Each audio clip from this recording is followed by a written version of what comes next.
today to introduce our guest, the Honourable Jason Kenney, Premier of Alberta. Premier Kenney began his public service career in the early 1990s as President of the Canadian Taxpayers Federation, where he fought for lower taxes and fiscal responsibility. In 1997, he was elected to the House of Commons, where he worked to unite Conservatives nationally. He served as Minister of Multiculturalism for 8 years in Prime Minister Harper's government and became Canada's longest-serving Minister of Citizenship and Immigration. He later served as Minister of Employment and Social Development and Minister of National Defence. After being elected leader of Alberta's Progressive Conservative Party, he helped create the new United Conservative Party and served as its leader. After a successful election in April of this year, he became Alberta's 18th Premier. Please join me in giving a very warm welcome for Premier Jason Kenney.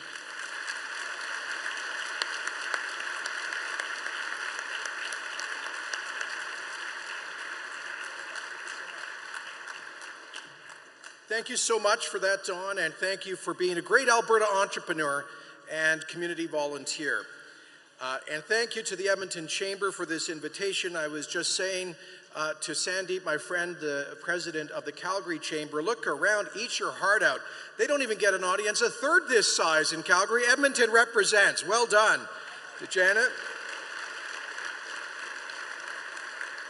And by the way, how about them Oilers? Holy smokes. We hope that our economy goes as strong this year as the Oilers are so far in the season. Thank you so much.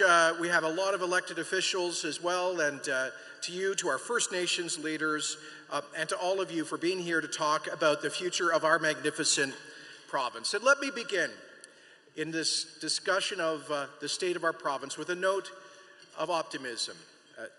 I would say the state of Alberta is one of resilience. We are tough people. The folks who first created communities here, our Indigenous people, overcame all of the odds in a tough environment to create communities. They were our first entrepreneurs.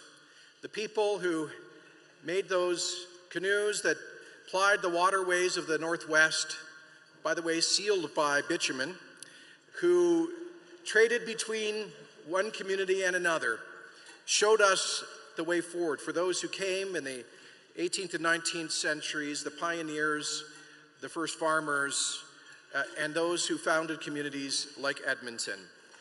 The resilience, the spirit of innovation, the drive and work ethic of those people has never really left this province, which has ever since been a magnet for risk takers, hard workers, and entrepreneurs, big dreamers, and people with audacious levels of ambition.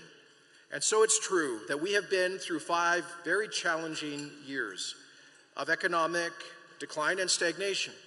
It's true that many of our fellow Albertans continue to struggle, that too many are out of work, that most have seen their incomes decline, that we have seen near record levels of business bankruptcies, and many have left our province, some of them young people who gave up waiting for work. We know those things are true, and we also know, as I'll be discussing, that we're facing significant challenges on the horizon. But I truly believe that the state of our province is one of resilience. We are and will get through these challenging times by pulling together. We've never been unwilling to take on and overcome a challenge. We are people who overcome adversity. In fact, just yesterday, one of your sponsors, Syncrude, was celebrating their 3 billionth barrel of oil production since 1978.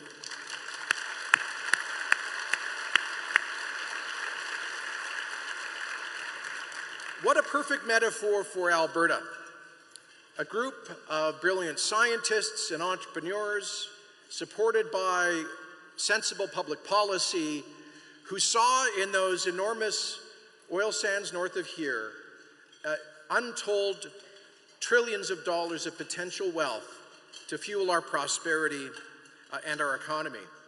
but it required the technology to do it effectively.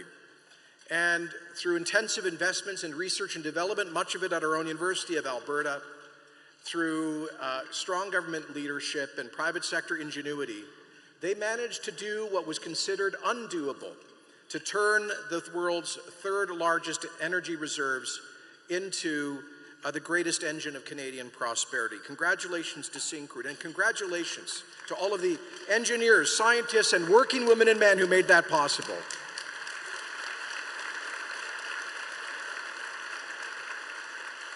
So with that in mind, let me address two significant challenges that our province faces today. First of all, challenges that are external to us, that are too often beyond our control. And in particular, a federal government that recently campaigned on an agenda that is, on so many levels, hostile to the vital economic interests of Alberta. And then I will address the real fiscal and economic challenges that we are facing and how we are doing everything we can to renew economic growth, job creation, and investor confidence in this province to pave the path forward. First of all, it was discouraging to hear in the recent election our Prime Minister target this province and its largest industry for criticism, to say that Canada needed a national government that would, quote, stand up to the big oil companies. I find it curious, coming from a national government that has generated hundreds of billions of dollars of revenue from Alberta's energy industry, that it would then turn around and say that it needs to stand up to what has been the greatest source of federal revenue, middle-class jobs, and investment in the modern Canadian economy. And that is, I think Albertans shared that anxiety. That was reflected in the largest democratic mandate ever given to a federal political party in the history of this province 8 days ago, as was the case for our neighbors in Saskatchewan and through much of Western Canada, indeed through communities across the country, rooted in our economic history of responsible resource development. Our Prime Minister said at the Davos Economic Summit 4 years ago that, quotes, my predecessor wanted you to know Canada for its resources, but I want you to know Canada for its resourcefulness, unquote.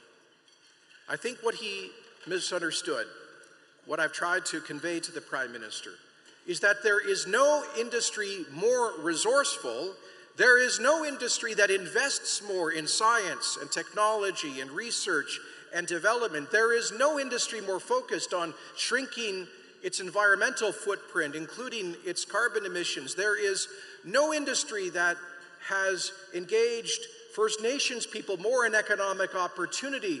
There is no more resourceful industry than our resource industries, including our oil and gas industries in this country.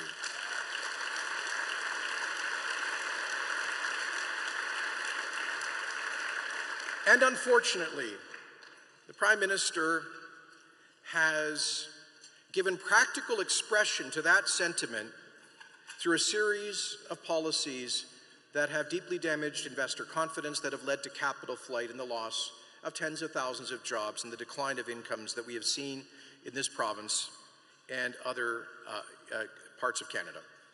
A 6% decline in after-tax disposable income for Albertans since 2014. Bill C-69, the No More Pipelines Law. Bill C-48, the prejudicial attack on Alberta energy exports, the killing of Northern Gateway, the killing of Energy East, the surrender on Keystone XL, the bungling of Trans Mountain, the threat to impose a cap on oil sands development, and so many other injurious policies. Now, it is one thing for us to identify our deep concerns about these, but it's another to have a game plan, to fight back for our vital economic interests, which I believe are also Canada's vital economic interests. We are 12% of Canada's population, and yet in the last 10 years, we have represented 25% of new investment in the Canadian economy. Every year, we as Albertans contribute $20 billion net to the rest of the Federation through equalization and other transfers. over $200 billion net in the last decade, and over $600 billion fiscal contribution since 1960, by far and away the greatest of any province in Canada. Which means that we Albertans, through the blessing of our resources, but also our ingenuity and work ethic, have been by far the greatest contributors to national prosperity. There is schools and hospitals, roads and social programs from coast to coast that have benefited from what we have done. And underscoring that, the tens of thousands of people who faced poverty, unemployment, or underemployment in other parts of Canada who moved here to enjoy the dignity of work and of opportunity. This is a province that has lifted people up, that has been a great engine of social progress and social mobility. And we should never have a federal government that says it needs to stand up to that industry in this province that has been that great engine of social and economic progress. And that is why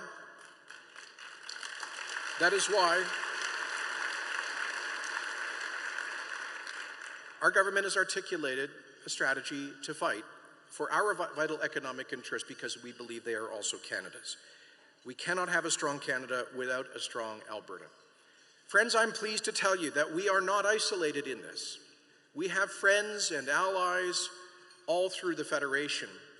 I'm happy to tell you that both at the Western and Northern Premiers Conference that I hosted here in Edmonton last July, and at the Council of the Federation in Saskatoon later that month, that we had ultimately 12 of the 13 provincial and territorial premiers sign on to the concept of national resource and energy corridors, including oil and gas pipelines, including, by the way, even my friend, the NDP Premier of British Columbia, who agreed to the principle of building national energy corridors, including oil and gas pipelines. We only had the Premier of Quebec, who resiled from the word oil, but is welcoming the concept of liquefied natural gas exports that would ship Western Canadian gas out of the Gulf of St. Lawrence.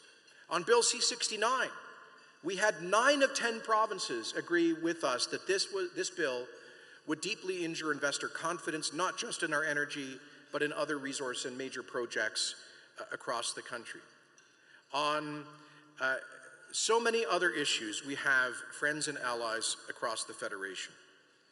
And a growing number of allies, of course, amongst our Indigenous people, the vast majority of whom in Western Canada support responsible resource development. And we will be deepening that support through the single largest investment of our government, the $1 billion Indigenous Opportunities Corporation, that will facilitate Indigenous co-ownership of and financial participation in major resource projects. Because the only way we're going to get a pipeline to a coast built is if we can demonstrate that our Indigenous people are full partners, and it's not just an economic question.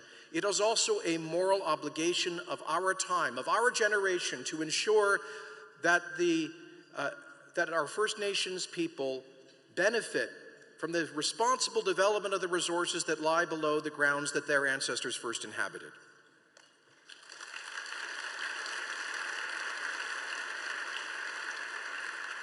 In the days to come, I will be appointing a panel of eminent Albertans to consult broadly about our place in the Federation, to identify ways in which we can more creatively assert ourselves and protect our core interests. And we will be very imaginative and wide-ranging in all of the ideas that we will consider, a number of which were already articulated in our spring platform in a fair deal for Alberta, including, and let me identify one. We Albertans have said overwhelmingly that we know that the equalization program is unfair to this province. It allows other provinces to get constant increases in equalization transfers, the wealth for which is largely derived from Alberta workers, even if they choose not to develop their own resources. In fact, it creates a perverse incentive for other provinces to lock in their resources and to benefit from transfers from provinces that do develop their resources. That is fundamentally unfair. And yet, so the federal government 35, 40 years ago developed something called the Fiscal Stabilization Program, which was notionally to provide a shock absorber to provinces that have provinces that go through a sudden, unexpected decline in their revenues. Now, under that Fiscal Stabilization Program, given the huge decline in our economy and revenues in recent years, we should be receiving, by rights, over $1.3 billion a year from that program, but instead, we're getting $230 million from the Fiscal Stabilization Program. Think of it as reverse equalization, or a kind of equalization rebate. And that happened because the federal government put a cap on it. There's no cap for the provinces that refuse to develop their resources, some of which provinces are now running significant budgetary surpluses and have effectively full employment and rising incomes, but this province that's in its 5th year of economic adversity and does develop those resources is capped on its Fiscal Stabilization Program. So I can tell you that as part of our renewed list of demands for fairness in the Federation, we will be insisting that that cap be lifted and that Alberta's huge role, the $600 billion that we've contributed, it's time that we got some of that back through this rebate on equalization to recognize the adversity through which we are going, and we will be fighting for that and equalization reform. And let me be absolutely clear. We must, as a province, have points of leverage to secure our vital economic interests. We must learn from our friends. Il faut que nous apprenions de nos amis au Québec qui, depuis les décennies, étaient tellement efficaces dans leur demande pour justice, d'équité dans la fédération. We have to be as effective as our friends are in Quebec. And that is why I will be absolutely clear with the federal government that if we do not get reform of equalization, such as lifting the cap on the Fiscal Stabilization Program, and if we do not get a coastal pipeline like Trans Mountain built, we will give Albertans an opportunity to trigger negotiations on a constitutional amendment to eliminate Section 36 of the Constitution Act, which is the principle of equalization.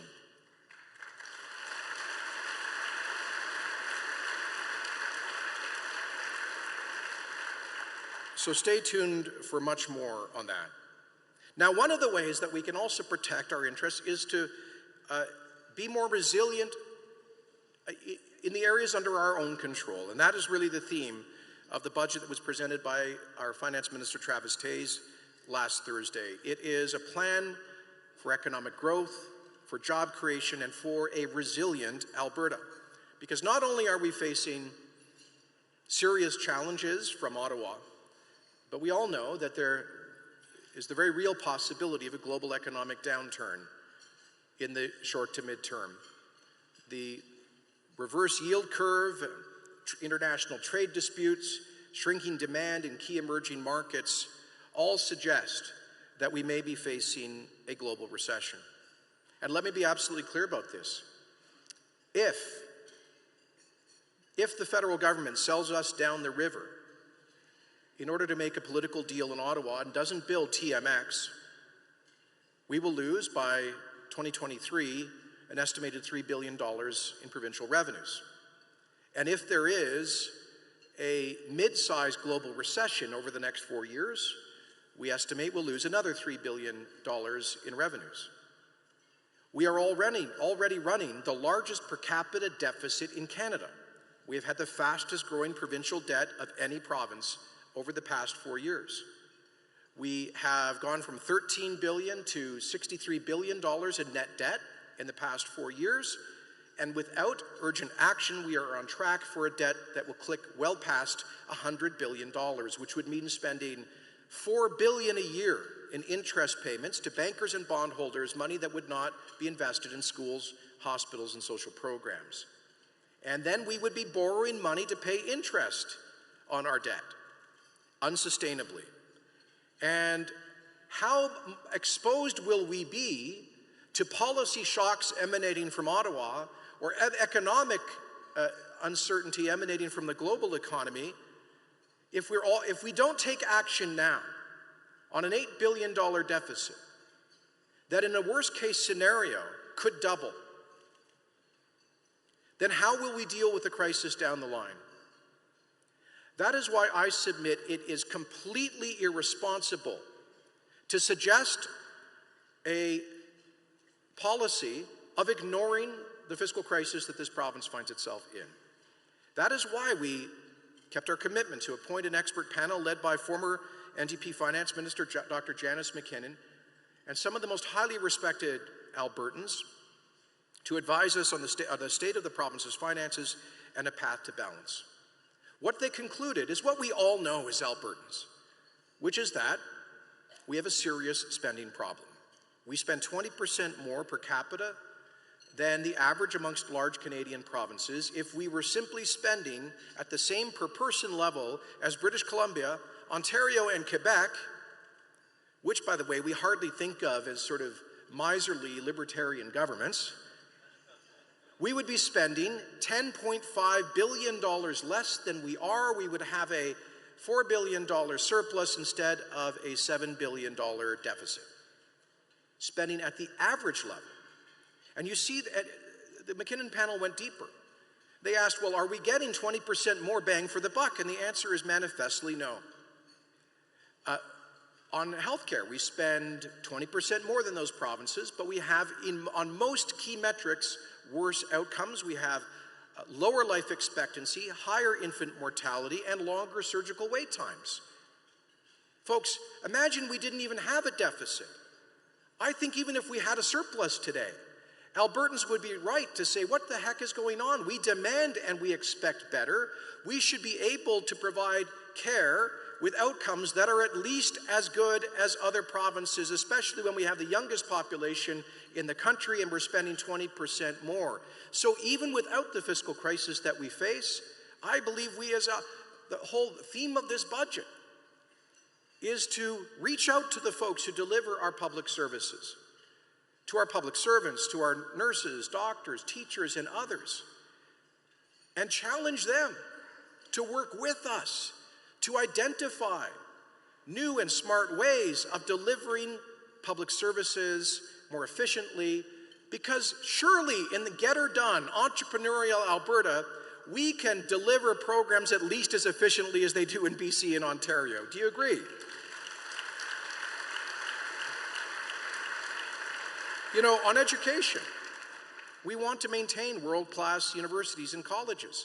At the same time, we need to recognize that we spend $10,000 more per post-secondary student than the average amongst other big provinces, with lower enrollment rates and lower post-secondary completion rates.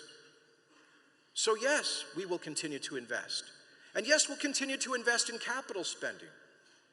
In fact, under this budget, notwithstanding what you might be hearing in some of the commentary, this budget will take us from having the highest level of relative infrastructure spending in Canada to the highest level of relative infrastructure spending in Canada. We will go from having the highest per capita provincial transfers to municipalities before the budget to having the highest per capita provincial transfers to municipalities after the budget. We're taking our total capital spend from $7 billion all the way down to $6 billion. You know, folks, through better cash management and through prioritizing important projects. Overall, this budget reduces provincial program spending by, get this, a whopping 2.8% over 4 years. Let me put that in context. Back in 1993, the government of Alberta reduced spending by 20% over 2 years. We have found 3 pennies on the dollar of savings. Do you think there's a family or a small business in Alberta that hasn't had to find 3 cents on the dollar to save in the past 5 years? How could we possibly ask taxpayers to expect Albertans to have gone through the difficult choices that they have made if their government isn't prepared to do the same thing? Well, we are prepared to do the same thing. And let me be absolutely clear. We have made some challenging decisions, and there will be controversy that emanates from some of these decisions. But we are absolutely determined to get our finances back on track so that we are resilient as a province and we can cope with whatever Ottawa or the rest of the world sends our way in the years to come.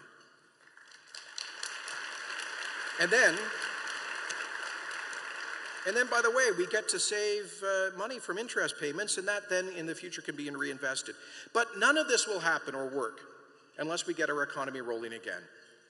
And that is why at the heart of the fiscal plan is the economic growth strategy, beginning with the job creation tax cut, which will give us by 2021 by far the lowest taxes on new business investment on businesses in Canada. In fact, the next highest, Ontario, will be 45% higher than us, and our combined federal-provincial tax rate will be lower than it is in 44 of the 50 United States. That's a message I'm looking forward to taking to Texas later this month to explain to because they've been drawing Canadian and Alberta businesses down there, moving jobs and capital and equipment with them. I want them to know that under our job creation tax cut, under the red tape reduction strategy, where we'll be reduced by 1/3 the regulatory burden on Alberta's economy, through our Royalty Guarantee Act that creates long-term certainty in the royalty structure, through our amendments to the Municipal Government Act that allows municipalities to provide more generous incentives to attract new investment, through our smart reforms to immigration policy that will bring brilliant, innovative young people to help fuel our innovation and technology sector. Through these and other reforms, we are determined to be the most attractive jurisdiction in North America for job-creating investment. Now, Janet, I know I'm pushing my time here, but do you mind if I say something about Edmonton? All right. A city where I lived for several years before my time in public life, a city I love, a great Canadian northern city, which is in so many ways has been really at the heart of Alberta's resilience in recent years. Edmonton has not been spared the economic hardships that our province has faced, but compared to the mass job losses, investment flight and business closures in places like Calgary and Fort McMurray, Leduc, Drayton Valley, and elsewhere, Edmonton's relatively diversified economy and the growth in government has meant that it has held up comparatively well. Together with some $7 billion in new investment here in the downtown, and since your skyline now boasts the tallest tower west of Toronto, I think Edmontonians are entitled to a bit of swagger. Your office vacancy rate is nearly 10 points lower than Calgary, but space is still way more affordable and attractive here than it is in tight commercial markets like Toronto and Vancouver, and I think that's a competitive advantage that I convey to business leaders in those places.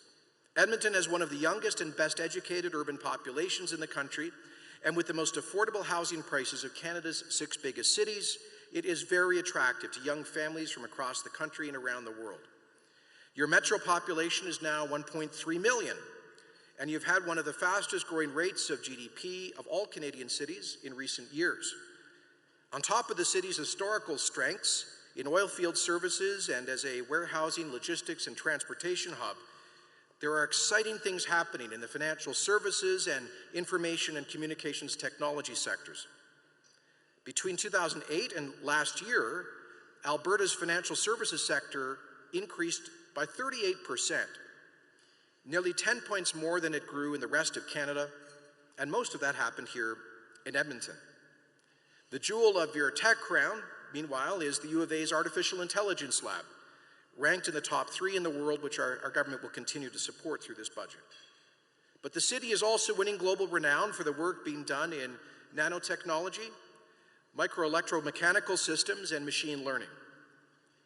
And regarding Edmonton's future as a tech hub, it's worth noting the recent announcement by TELUS that it's going to spend $16 billion over 5 years to upgrade their IT and 5G infrastructure here in this province, a significant increase over what they were planning on spending, which will have all sorts of creative applications across our economy and in the delivery of public services.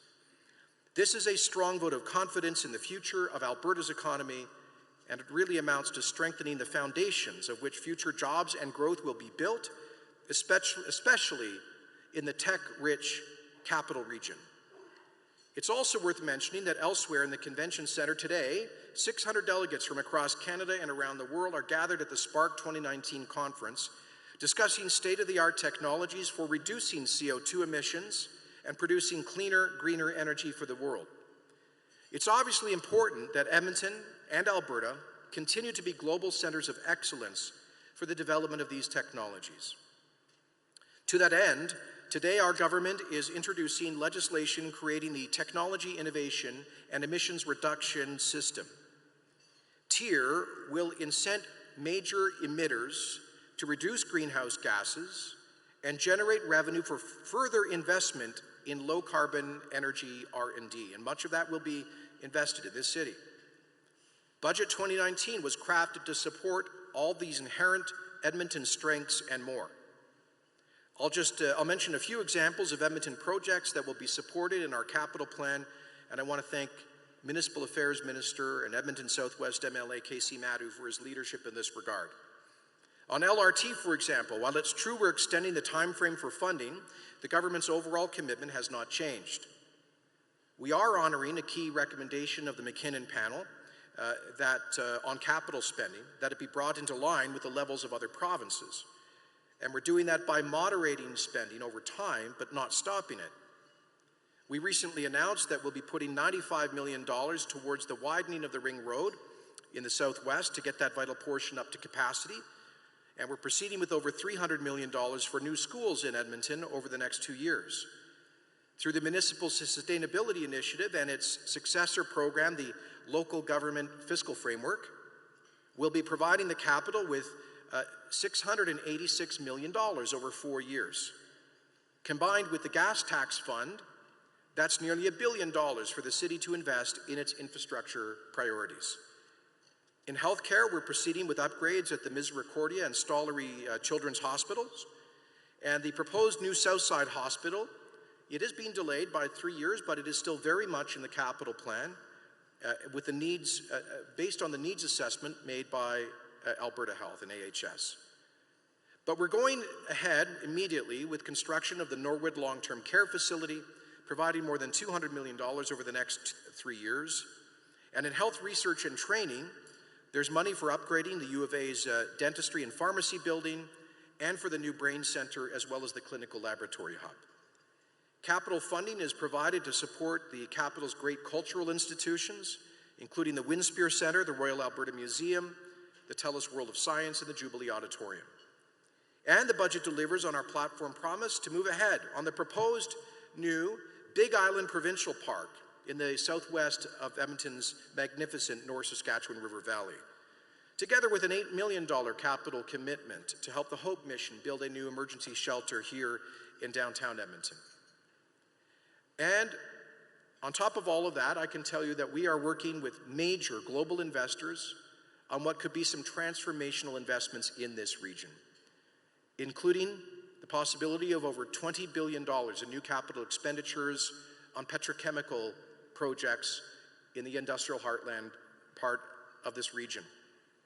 And oh, Janet wants to applaud that.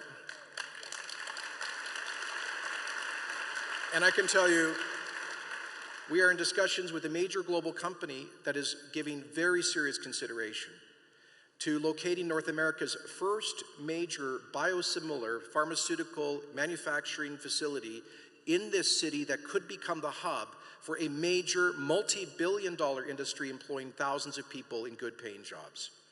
So, friends, I want you to know that this is a government that wants to govern for all Albertans. We acknowledge that Edmonton's economy is more dependent on government spending than other parts of the province. But this is also why we have been very precise, careful, and prudent in our fiscal planning. There will be some reductions in the overall size of the public service because we simply cannot get to balance without that happening, but almost all of that will occur through attrition in the most thoughtful way possible. And once again, I want to reiterate our hope to reach out to our public sector workers and unions to find a way forward, to dig deep on that great Alberta spirit of enterprise and innovation. Friends, government is about choosing. And our government has chosen to keep our commitment to focus on jobs and the economy while getting our finances in order. No doubt there will be vigorous debate over our budget in the legislature, in coffee shops and pubs, and around kitchen tables. And that's a good thing. It's what democracy is all about.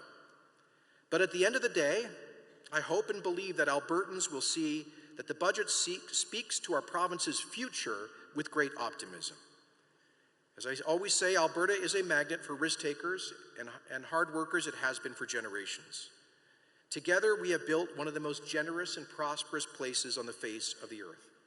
But now it's true, we are going through some tough times. So we need to pull together. We need to make some tough decisions. And we need to stand up for ourselves and get through this time. We need to stay focused on those Albertans who are still out of work and those who are barely making ends meet. We need to dig deep as a community, caring for the least fortunate, while unleashing the spirit of enterprise that has made this place the envy of the world.